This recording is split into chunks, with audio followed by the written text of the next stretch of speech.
अध्याय 21 हमारी कश्मीर यात्रा। अब तुम यात्रा करने योग्य स्वस्थ हो गए हो। मैं भी तुम्हारे साथ कश्मीर चलूँगा। श्री युक्तेश्वर जी ने एशियाटिक कॉलरा से मेरे ठीक हो जाने के 2 दिन बाद मुझसे कहा। उसी दिन शाम को 6 लोगों का हमारा दल उत्तर की ओर जाने के लिए गाड़ी पर सवार हो गया। हमारा पहला पड़ाव शिमला में हुआ, जो हिमालय के पहाड़ों के सिंहासन पर विराजमान रानी सदृश शहर है। भव्य दृश्यों का आनंद लेते हुए हम ढलान युक्त सड़कों पर घूमे। विलायती स्ट्रॉबेरी ले लो, एक सुंदर दृश्य प्रस्तुत करते स्थान में लगे खुले बाजार में बैठी एक वृद्धा चिल्ला रही थी। छोटे छोटे लाल लाल अपरिचित फलों को देखकर गुरुदेव का कौतूहल जागा। उन्होंने एक बड़ी टोकरी भर फल खरीद लिए और पास ही खड़े कन्हाई और मुझे खाने को दिए। मैंने एक फल खाकर देखा, पर तुरंत ही उसे थूक दिया। कितना खट्टा है यह गुरुदेव, मुझे स्ट्रॉबेरी कभी अच्छी नहीं लग सकती। मेरे गुरु हंसने लगे। अमेरिका में तुम्हें ये खूब अच्छी लगेगी। वहाँ एक रात्रि भोज में जिसके घर तुम उस दिन खाना खा रहे होगे, उस घर की गृहिणी तुम्हें मलाई और शक्कर के साथ स्ट्रॉबेरी देगी।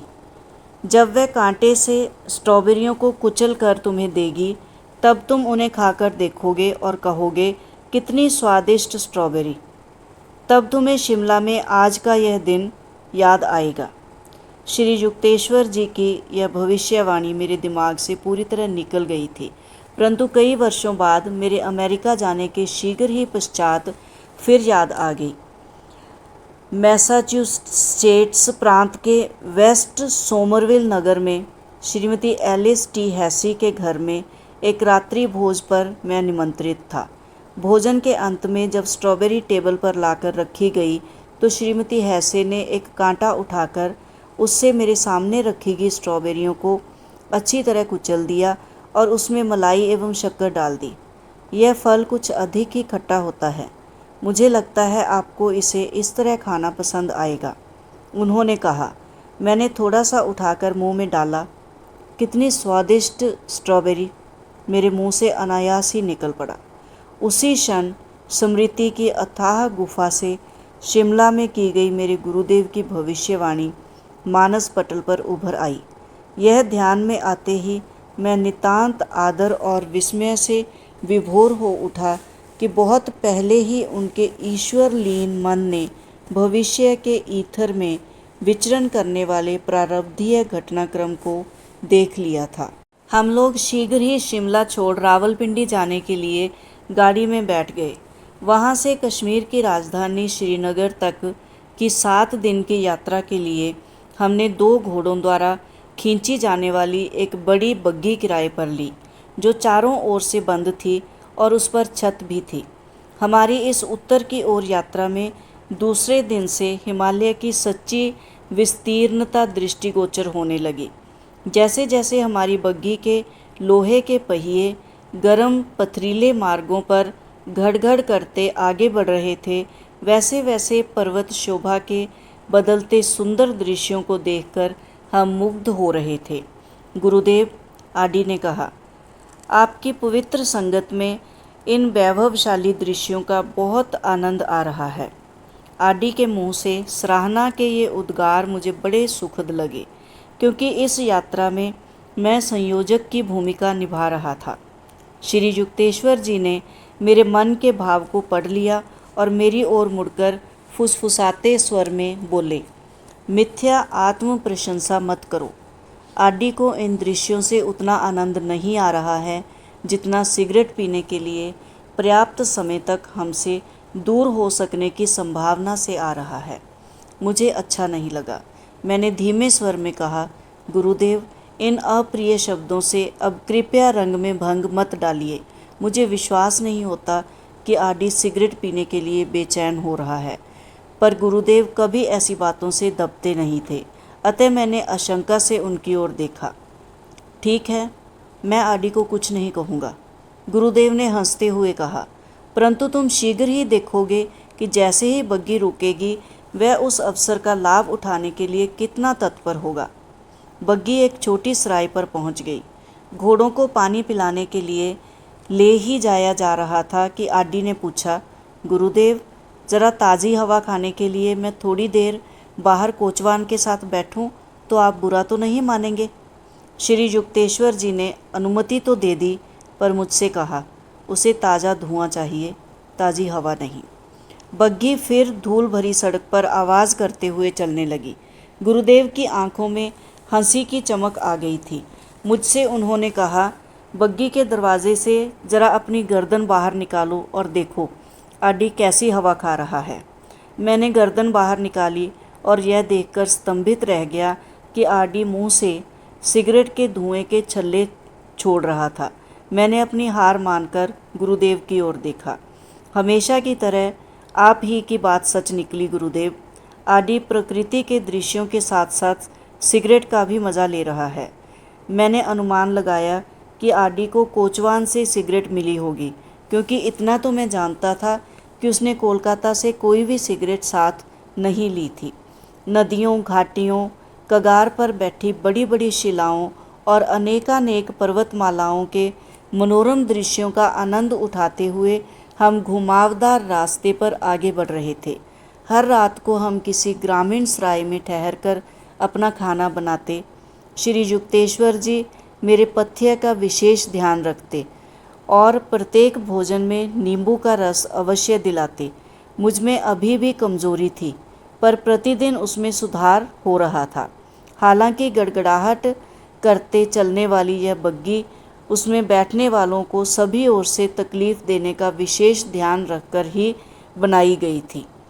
जैसे जैसे हम मध्य कश्मीर के निकट पहुंचने लगे, हमारे हृदयों में आनंद आशाएं उमड़ने लगी।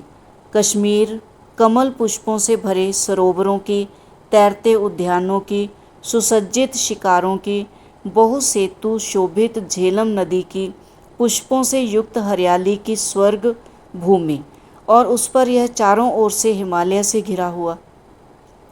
श्रीनगर पहुंचने के हमारे मार्ग पर दोनों ओर ऊंचे ऊंचे स्वागत करते वृक्ष खड़े थे। जहां से ये सुंदर पहाड़ नज़र आते थे, ऐसी एक 2 मंजिली धर्मशाला में हमने कमरे लिए। वहाँ नल वगैरह नहीं थे। हम पास के एक कुएं से पानी निकाल कर लाते थे। वहाँ ग्रीष्म ऋतु अत्यंत सुखद थी। दिन में साधारण गर्मी और रात में हल्की सी ठंड। हम लोग श्रीनगर में शंकराचार्य के प्राचीन मंदिर में दर्शनार्थ गए। पर्वत शिखर पर स्थित दूर से ही स्पष्ट दिखाई पड़ने वाले आश्रम पर मेरी दृष्टि पड़ते ही मैं एक परमानंदमय अवस्था में चला गया।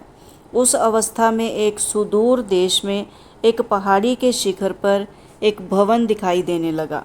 शंकराचार्य का भव्य मंदिर उस भवन में परिवर्तित हो गया, जहां मैंने कई वर्षों बाद अमेरिका में सेल्फ रियलाइजेशन फेलोशिप के मुख्य आश्रम की स्थापना की। कुछ दिन श्रीनगर में बिताने के बाद हम लोग 8,500 फीट की ऊंचाई पर स्थित गुलमर्ग पुष्पयुक्त पर्वतीय मार्ग गए। वहां मैंने जीवन में पहली बार बड़े घोड़े की सवारी की। राजेंद्र एक ऐसे टट्टू पर सवार हुआ जो तेज दौड़ने के लिए अति उत्सुक था। हम लोग खिलनमर्ग के रास्ते से निकल पड़े। रास्ता एकदम सीधी चढ़ाई का था और घने जंगल में से जाता था, जो छातेनुमा वृक्षों से आच्छादित था। कोहरे से ढकी पगडंडियां प्राय दिखाई नहीं पड़ती थी, परंतु इस सब के बावजूद राजेंद्र के टट्टू ने मेरे बड़े घोड़े को एक पल के लिए भी विश्राम नहीं लेने दिया, यहाँ तक कि खतरनाक मोड़ों पर भी नहीं। प्रतिस्पर्धा के आनंद के अतिरिक्त अन्य सब बातों से बेखबर राजेंद्र का टट्टू अथक रूप से पीछे पीछे आता ही रहा। यह स्पर्धा कष्टकर तो थी, पर इसके बाद जो विस्मयकारी दृश्य देखने को मिला, उससे यह सारा कष्ट सार्थक हो गया। इस जीवन में पहली बार मैंने चतुर्दिक दृष्टि घुमाकर सब तरफ केवल हिमालय के हिम शिखरों को देखा। पर्वत शिखरों की मालाओं पर मालाएं जो ध्रुव प्रदेश के विशालकाय सफ़ेद रीछों की आकृति के समान दिख रही थी। मेरी आंखें सूर्य किरणोज्ज्वल नीले आकाश की पृष्ठभूमि में अनंत फैले बर्फीले पहाड़ों के विस्तार की शोभा का परम हर्ष से पान कर रही थी। मैं अपने युवा साथियों के साथ चमकती श्वेत ढलानों पर इधर से उधर खूब मज़े के साथ लौटता रहा। हम सब ने ओवरकोट पहन रखे थे। नीचे वापस लौटते समय हमने दूर पीले फूलों का जैसे एक विशाल कालीन देखा, जिससे विवर्ण पहाड़ियों का पूरा रूप ही बदल गया था। इसके बाद हम बादशाह जहांगीर के विलास उद्यान, शालीमार और निशात बाग देखने गए। निशात बाग का प्राचीन राजमहल एक प्राकृतिक जलप्रपात के ही ऊपर बना है। पर्वतों से अत्यंत वेग के साथ नीचे गिरते जल प्रवाह को अत्यंत कौशलपूर्ण यंत्र योजना के द्वारा नियंत्रित कर कहीं तो विविध रंगी समतल चट्टानों पर से बहाया गया है, तो कहीं सुंदर सुंदर रंग बिरंगी पुष्प क्यारियों के बीच फव्वारों के रूप में निकाला गया है। यह प्रवाह धारा राजमहल के अनेक कमरों में से भी बहती है और अंत में धरती पर उतरते समय किसी आकाशगामिनी परी के समान नीचे स्थित झील में उतरती है। इन विशाल उद्यानों में रंगों का जैसे उत्सव है।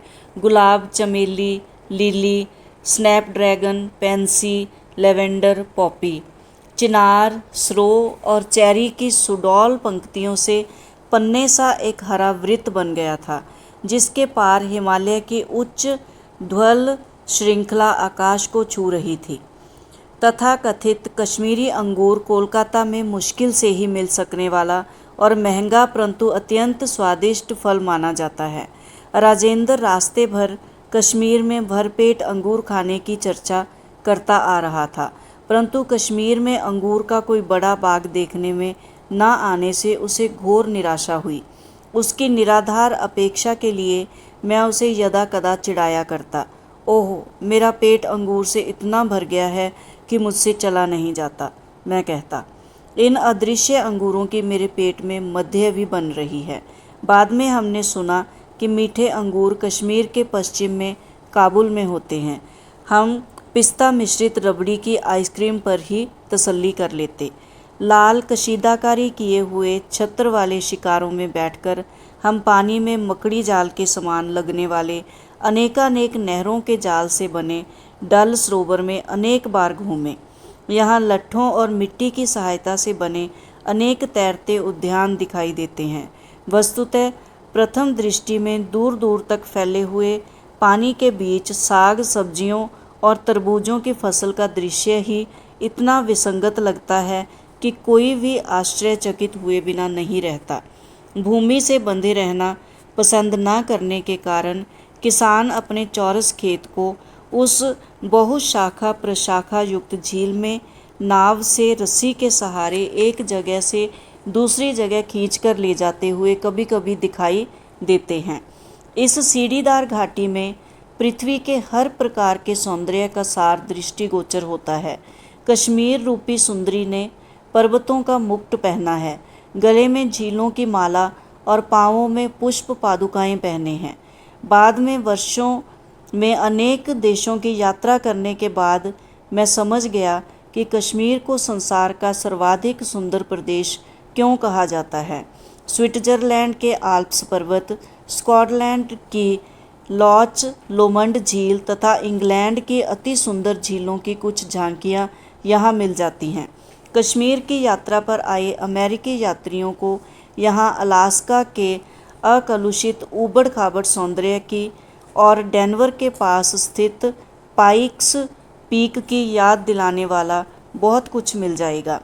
प्राकृतिक सौंदर्य स्पर्धा में पहला पुरस्कार मैं या तो मैक्सिको के जोकीमिल्को के शानदार दृश्य को दूंगा, जहां आकाश, पर्वत और पोपलर वृक्ष पानी की असंख्य धाराओं में अटकेलियां करती मछलियों के बीच प्रतिबिंबित होते हैं, या फिर कश्मीर की झीलों को दूंगा जो हिमालय के कठोर पहरे में सुरक्षित सुंदरियों के समान लगती हैं। ये दो स्थान मेरी स्मृति में पृथ्वी पर सबसे सुंदर स्थलों के रूप में उभर आते हैं। फिर भी जब मैंने येलोस्टोन नेशनल पार्क, कोलोराडो के ग्रैंड कैनियन और अलास्का का सौंदर्य देखा तो मैं मंत्रमुग्ध हो गया।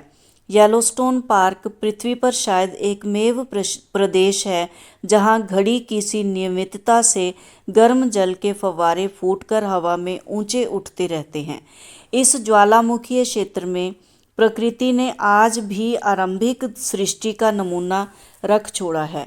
गंधकमय गर्म जल के झरने, दूधिया और इंद्रनील वर्ण के जलाशय, उग्र गर्म फव्वारे, मुक्त रूप से विचरण करते भालू, भेड़िए, जंगली भैंसे और अनेक प्रकार के अन्य जंगली पशु, वायोमिंग से बुदबुदाते गर्म कीचड़ के डेविल्स पेंट पॉट को और कार से जाते समय रास्ते के किनारों पर कलकल निनाद करते झरने, गर्म जल के फव्वारे और वाष्पमय फुहारें देखकर मेरे मन में यह विचार अवश्य आया कि येलोस्टोन को एकमेव अद्वितीयता के लिए विशेष पुरस्कार मिलना चाहिए। कैलिफोर्निया के योसेमिटी पार्क में अत्यंत पुराने उत्तुंग स्क्वाया पेड़, जो आकाश में दूर तक उठे भीमकाय स्तंभों की भांति दिखते हैं, दिव्य कौशल से निर्मित हरे प्राकृतिक मंदिर हैं। यूं तो पर्वतीय प्रदेशों में भी अनेक सुंदर सुंदर जलप्रपात हैं, परंतु इनमें से एक भी न्यूयॉर्क राज्य में कनाडा की सीमा पर स्थित नियाग्रा जलप्रपात के सौंदर्य की बराबरी नहीं कर सकता। केंटकी की अति विशालकाय मैमथ गुफा और न्यू मैक्सिको में भूमिगत स्थित अत्यंत विशाल गुफा कलर्सवार्ड कैनवस, जो विचित्रताओं से भरपूर परिदेश ही है। इन गुफाओं की छतों से लटकते बर्फ के मीनारों के समान दिखते पत्थर के सुओं का प्रतिबिंब नीचे भूगर्भस्थ जल में पड़ता है। यह दृश्य परलोकों की मानव की कल्पना की झांकी प्रस्तुत करता है। अपने सौंदर्य के लिए जगत विख्यात कश्मीरियों में से अनेक लोग यूरोपियनों के समान ही गोरे हैं और उनका नाक नक्श तथा शरीर का गठन भी उन्हीं के समान है। अनेक लोग नीली आंखों के भी हैं और सुनहरे बालों के भी। पाश्चात्य पोशाक में ये लोग ठेठ अमेरिकनों की भांति दिखते हैं। हिमालय की ठंड उनका सूर्य के उत्ताप से बचाव करती है और इस प्रकार उनके गौरवर्ण की रक्षा करती है। भारत में हम जैसे जैसे दक्षिण दिशा में उष्ण कटिबंध की ओर बढ़ते जाते हैं, वैसे वैसे लोगों का रंग अधिकाधिक काला दिखाई देने लगता है। कश्मीर में कुछ सप्ताह सुखपूर्वक बिताने के पश्चात मुझे बंगाल लौटने की तैयारी करने के लिए विवश होना पड़ा, क्योंकि श्री रामपुर कॉलेज का नया सत्र आरंभ होने वाला था। श्री युक्तेश्वर जी, कन्हाई और आडी कुछ दिन और श्रीनगर में रुकने वाले थे। वहाँ से मेरे प्रस्थान से कुछ समय पहले गुरुदेव ने संकेत दिया कि कश्मीर में उनका शरीर अस्वस्थ होने वाला है। गुरुदेव, परंतु आप तो पूर्णतः स्वस्थ लग रहे हैं। मैंने कहा, ऐसी भी संभावना है कि मैं इस संसार से ही उठ जाऊं। गुरुजी, उनके चरणों में गिरकर मैं गिड़गिड़ाने लगा। कृपया करके वचन दीजिए कि आप अभी देह त्याग नहीं करेंगे। मैं आपके बिना चल सकने के लिए अभी तैयार नहीं हूँ। श्री युक्तेश्वर जी चुप रहे, परंतु मेरी ओर देखकर इतनी अनुकंपा के साथ मुस्कुराए कि मैं आश्वस्त हो गया। अनिच्छापूर्वक ही मैं वहाँ से चल पड़ा। गुरुदेव अस्वस्थ, स्थिति अत्यंत नाजुक। आडी का यह तार मुझे श्रीरामपुर लौटने के थोड़े ही बाद मिला। दुख और संताप के अतिरेक से मैंने तुरंत गुरुदेव को तार भेजा। गुरुदेव, मैंने आपसे देह त्याग ना करने का वचन मांगा था। कृपया करके शरीर मत छोड़िए, नहीं तो मैं भी मर जाऊंगा। तथास्तु, यह गुरुदेव का कश्मीर से जवाब था। कुछ ही दिनों में आडी का एक पत्र आया जिसमें उसने लिखा था कि गुरुदेव स्वस्थ हो गए हैं। अगले पखवाड़े में जब गुरुदेव श्री रामपुर वापस आए तो उनका आकार में आधा हुआ शरीर देखकर मुझे अत्यंत दुख हुआ। श्री युक्तेश्वर जी के शिष्यों के लिए अच्छी बात यह थी कि श्री युक्तेश्वर जी ने कश्मीर में अपने भीषण ज्वर की अग्नि में उनके अनेक तापों को जला डाला था। उच्च कोटि के योगियों को एक शरीर से रोग निकालकर अपने शरीर में ले लेने के आधभौमिक तरीके का ज्ञान होता है। बलवान मनुष्य भारी वजन ढोने में कमजोर मनुष्य की सहायता कर सकता है। उसी प्रकार आध्यात्मिक महामानव अपने शिष्यों के कर्म भार के कुछ हिस्से को अपने ऊपर लेकर उनके शारीरिक और मानसिक कष्टों को न्यूनतम स्तर तक कम कर सकता है। जिस प्रकार धनाढ्य मनुष्य अपने अपव्ययी पुत्र के भारी कर्ज को चुकाने के लिए अपने धन के कुछ हिस्से को त्याग कर उसे उसकी गलतियों के भीषण परिणामों से बचा लेता है, उसी प्रकार गुरु अपने शिष्यों की दुर्गति को कम करने के लिए अपनी स्वास्थ्य संपदा के कुछ हिस्से को तिलांजलि दे देता है। एक गुप्त योग पद्धति द्वारा संत अपने मन और सूक्ष्म देह को पीड़ित व्यक्ति के मन और सूक्ष्म देह के साथ जोड़ लेता है और इस प्रक्रिया में रोग पूर्ण रूप से या आंशिक रूप से योगी के शरीर में संक्रमित हो जाता है। देह भूमि पर ईश्वर साक्षात्कार की फसल काट लेने के बाद सिद्ध पुरुष अपने शरीर की चिंता नहीं करता। फिर वह दूसरों के कष्ट कम करने के लिए अपने शरीर को रोगग्रस्त होने भी देता है, तो भी उसके कभी दूषित ना हो सकने वाले मन पर उसका कोई प्रभाव नहीं पड़ता। ऐसी सहायता कर पाने के लिए वह अपने आप को भाग्यवान मानता है। ईश्वर में सायुज्य मोक्ष प्राप्त करने में ही मानव देह का उद्देश्य संपूर्ण रूप से पूरा होना अंतर्निहित है। यह हो जाने के बाद सिद्ध पुरुष उसकी जैसी इच्छा हो वैसा अपने देह का उपयोग करता है। एक गुरु का संसार में कार्य है मानव जाति के दुख कम करना, चाहे वह आध्यात्मिक उपायों से हो या बौद्धिक उपदेशों से या इच्छा शक्ति के द्वारा हो या उनके रोगों को अपने ऊपर लेने के द्वारा हो। इच्छा मात्र से अधिचेतन अवस्था में प्रविष्ट होकर सद्गुरु अपने शारीरिक कष्ट से अलिप्त हो सकता है, परंतु कभी कभी शिष्यों के लिए उदाहरण स्थापित करने हेतु वह शारीरिक पीड़ा को उदासीन भाव से स्वेच्छा से सहन करता है। दूसरों के रोग अपने ऊपर लेकर योगी उनके लिए कर्म सिद्धांत के कार्य कारण नियम की पूर्ति कर सकता है। यह नियम गणित की सी अनिवार्यता से अपने आप कार्य करता है। इसकी कार्य विधि में ब्रह्मज्ञानी वैज्ञानिक आधार पर फेरबदल कर सकते हैं। आध्यात्मिक नियम यह अनिवार्य नहीं बनाता कि कोई गुरु या सिद्ध पुरुष जब जब दूसरे किसी मनुष्य को रोगमुक्त करे तो वह स्वयं बीमार हो जाए। तुरंत स्वस्थ करने की विभिन्न पद्धतियां हैं जो संतों को ज्ञात होती है, जिनमें आध्यात्मिक तरीके से रोग निवारण करने वाले को कोई क्षति नहीं होती। सामान्यतः संतजन ऐसी ही किसी पद्धति से लोगों को रोग मुक्त कर देते हैं, परंतु कभी कभी, हालांकि यह बहुत विरले ही होता है, कोई गुरु अपने शिष्यों के क्रम विकास में अत्यधिक गति लाना चाहता है, तब वह उनके अवांछनीय कर्मों के कुछ बड़े भाग को अपने ऊपर लेकर उनके परिणामों को अपने शरीर में भोग कर उन्हें निष्फल कर सकता है।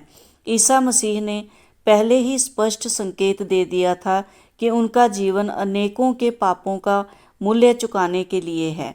उनमें जो दैवी शक्तियां थीं, उनके होते हुए ईसा को कभी भी क्रॉस पर मृत्यु नहीं दी जा सकती थी यदि वे स्वेच्छा से कार्य कारण के सूक्ष्म विश्व नियम में सहयोग नहीं करते। इस प्रकार उन्होंने दूसरों के कर्मों के परिणामों को अपने ऊपर ले लिया, खासकर अपने शिष्यों के कर्मों के परिणामों को। इससे शिष्यों को उन्होंने परिशुद्ध किया और इस योग्य बनाया कि वे सर्वव्यापी चैतन्य को या पवित्र आत्मा को धारण कर सकें, जो बाद में उनमें अवतरित हुआ। केवल आत्म साक्षात्कार प्राप्त ब्रह्मज्ञानी सिद्ध पुरुष ही अपनी प्राण शक्ति को दूसरों में संचरित कर सकते हैं या उनके रोगों को अपने शरीर में ला सकते हैं। कोई साधारण मनुष्य इस यौगिक पद्धति का अवलंबन नहीं कर सकता, ना ही उसके लिए ऐसा करना वांछनीय है, क्योंकि अस्वस्थ शरीर गहरे ध्यान के लिए बाधा बनता है। हिंदू शास्त्र कहते हैं कि अपने शरीर को स्वस्थ रखना मनुष्य का अनिवार्य कर्तव्य है, अन्यथा उसका मन भगवत ध्यान में एकाग्र नहीं रह सकता। तथापि अति बलशाली मन सभी शारीरिक बाधाओं को पार कर ईश्वर साक्षात्कार को प्राप्त हो सकता है। अनेक संतों ने अपने रोगों की ओर कोई ध्यान न देकर अपने ईश्वर अनुसंधान में सफलता प्राप्त की है। असीसी के सेंट फ्रांसिस स्वयं गंभीर रोगों से ग्रस्त होने के बावजूद दूसरे लोगों का रोग निवारण करते थे और मृत लोगों को फिर से जिंदा भी कर देते थे। मैं एक ऐसे भारतीय संत को जानता था जिनका आधा शरीर कभी फोड़ों से भरा हुआ था। उनका मधुमेह रोग इतना उग्र था कि वे लगातार 15 मिनट से अधिक स्थिर नहीं बैठ सकते थे, किंतु उनकी आध्यात्मिक आकांक्षा अटल थी। वे प्रार्थना करते, प्रभु क्या आप मेरे इस भग्न मंदिर में आएंगे? अविरत प्रचंड इच्छा शक्ति के बल से वे आखिर प्रतिदिन 18 घंटों तक पद्मासन में समाधि लगाकर बैठने लगे। उन्होंने मुझे बताया और 3 साल पूरे होते होते मैंने ईश्वर के अनंत प्रकाश को अपने भीतर जगमगाते पाया। उसके वैभव के आनंद में मग्न होकर मैं अपने शरीर को भूल गया। बाद में मैंने देखा कि ईश्वर की दया से मेरा शरीर पूर्णतः स्वस्थ हो गया था। रोग निवारण की एक ऐतिहासिक घटना भारत में मुगल साम्राज्य के संस्थापक बाबर से संबंधित है। उसका बेटा हुमायूं चिंताजनक रूप से बीमार हो गया। बाबर ने अत्यंत व्यथित हृदय के निश्चय के साथ प्रार्थना की कि बेटे का रोग उस पर आ जाए और बेटे को जीवन दान मिल जाए। हुमायूं ठीक हो गया और बाबर उसी क्षण बीमार होकर बाद में उसी रोग से मर गया जिसने उसके बेटे को ग्रस लिया था। अनेक लोग सोचते हैं कि सिद्ध पुरुषों को सैंडो के समान स्वस्थ और शक्तिवान होना चाहिए। यह इस सोच का कोई आधार नहीं है। जैसे आजीवन स्वस्थता आंतरिक ज्ञान प्रकाश का द्योतक नहीं है, वैसे ही बीमार शरीर रहने का अर्थ यह नहीं है कि उस महात्मा में दिव्य शक्तियों का अभाव है। संत की पहचान शारीरिक अवस्था पर नहीं बल्कि आध्यात्मिक अवस्था पर आधारित होती है। पाश्चात्य जगत के अनेक विभ्रांत जिज्ञासुओं की यह गलत धारणा है कि आध्यात्मिक विषय के उत्तम वक्ता या लेखक अवश्य सिद्ध पुरुष होंगे, परंतु किसी के सिद्ध पुरुष होने का प्रमाण केवल यही है कि उसमें अपनी इच्छा के अनुसार श्वासोच्छ्वास रहित सविकल्प समाधि में जाने की क्षमता हो और उसे अखंड आनंद प्राप्त हो। ऋषियों ने बताया है कि केवल इन उपलब्धियों के द्वारा ही मनुष्य यह प्रदर्शित कर सकता है कि उसने द्वैत के इंद्रजाल या माया पर अधिकार पा लिया है। केवल वही आत्मज्ञान की गहराइयों से कह सकता है एकम सत। केवल सद्गुरु ही शिष्यों के कर्म अपने ऊपर ले सकते हैं। श्रीनगर में श्री युक्तेश्वर जी कभी कष्ट ना भोगते यदि उन्हें अपने अंतर में वास करने वाले परमात्मा से अपने शिष्यों की उस विलक्षण ढंग से सहायता करने की अनुमति ना मिलती। मेरे ईश्वर मगन गुरु के अतिरिक्त ऐसे संत गिने चुने ही हुए हैं जो ईश्वर की आज्ञा के पालन के लिए आवश्यक सूक्ष्म ज्ञान से युक्त थे। जब मैंने अपने गुरु की क्षीण हुई काया देखकर कुछ सहानुभूति जताने का प्रयास किया तो उन्होंने विनोदपूर्वक कहा, इसके कुछ अच्छे पहलू भी हैं। अब मैं उन छोटी बनियानों को भी पहन सकता हूँ जिन्हें मैंने कई वर्षों से नहीं पहना है। गुरुदेव की प्रसन्न हंसी को सुनकर मुझे सेंट फ्रांसिस डी सेल्स के वे शब्द याद आ गए, जो संत उदास रहता है वह व्यर्थ संत है। अध्याय 21 समाप्त।